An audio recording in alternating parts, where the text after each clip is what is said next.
ఒక్కొక్కరు ఒక్కొక్క సైన్యంలా మారాలి. ఈ రాబోయే 70 రోజుల్లో ఎన్నికల వరకు కష్టపడి పనిచేద్దాం.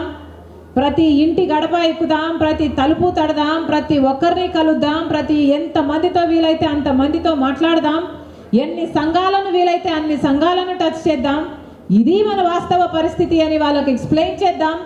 మనం ఇప్పుడు కాంగ్రెస్ పార్టీకి ఓటు వేసుకోకపోతే చరిత్రహీనులుగా మిగిలిపోతాం. మన భవిష్యత్తు మొత్తము నాశనం అయిపోతుంది.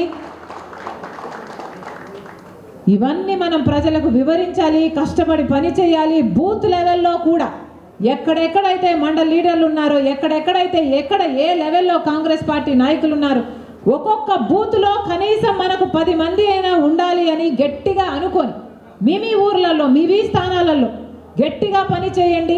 బూత్ స్ట్రెంత్ని పెంచుకోండి. కాంగ్రెస్ పార్టీ మెంబర్స్ పెరిగితే మన ఆర్మీ పెరుగుతుంది. మనం చెప్పాలనుకున్న మెసేజ్ ఇంకా క్లియర్గా పోతుంది. ఇవన్నీ ఆలోచన చేయండి. ఊరికే మెంబర్లుగా ఉండడం కాదు, మీరు ఆలోచన చేయాల్సిందల్లా ఈ 70 రోజులు నేను ఎంతమందిని కదిలించగలను, ఎంతమందిని ఇన్ఫ్లుయెన్స్ చేయగలను. ఒక్కొక్కరు ఇన్ఫ్లుయెన్సర్గా మారాలి, ఒక్కొక్కరు ఒక సైన్యంలా మారాలి. ఎంతమందిని వీలైతే అంతమంది శ్రమవంచన లేకుండా ఈ 70 రోజులు పనిచేద్దాం. కాంగ్రెస్ పార్టీ అధికారంలోకి వస్తేనే ఆంధ్రప్రదేశ్కు భవిష్యత్తు ఉంది.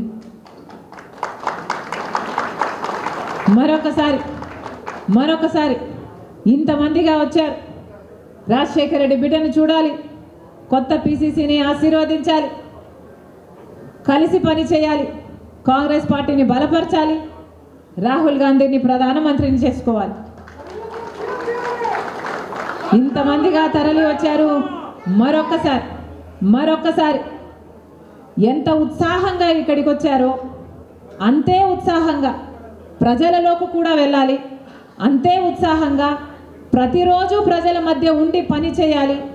ప్రతిరోజు ప్రజలకు చెప్పాల్సిన మెసేజ్ ఎలా ఒకటే: వైసీపీకి ఓటేసినా బీజేపీకే ఓటు, టీడీపీకి ఓటేసినా బీజేపీకే ఓటు, జనసేనకు ఓటేసినా బీజేపీకే ఓటు.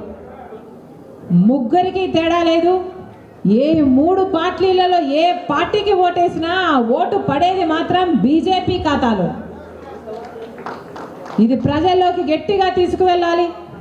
బి అంటే బాబు, జే అంటే జగన్, పి అంటే పవన్.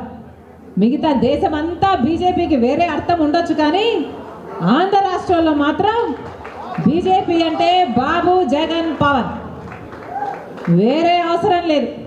వీళ్ళు ముగ్గురు ఇక్కడ ఉండంగా బీజేపీకి ఇంకా వేరే ఎవరు అవసరం లేదు. ఈ విషయాలన్నీ ప్రజల్లోకి తీసుకువెళ్ళండి, కాంగ్రెస్ పార్టీని గెలిపించండి.